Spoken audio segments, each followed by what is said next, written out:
Isang maliwanag na umaga po sa ating lahat.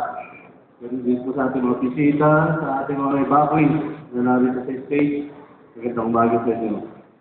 Katulad nga po na nabanggit ni Gawad Joel, sa pangyayari nito, tayo pantay-pantay. Walang mayaman, walang mahirap.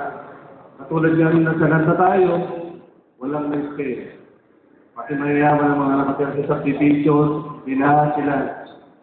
So ito nga yung tinatawag na sinisingil na tayo ng panahon ng kalikasan.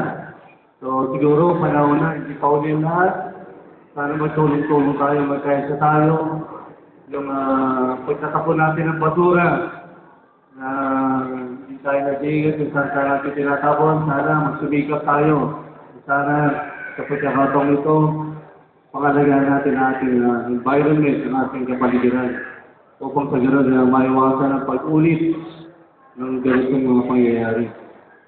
Muli po, tinatawag yung huli ng ating mga solicitor, ating mga kaminero, gano'n din ang ito natin traffic. Sa ligyong ito, sisipan rin po tayo sa pagdilinis sa ating mga sityo.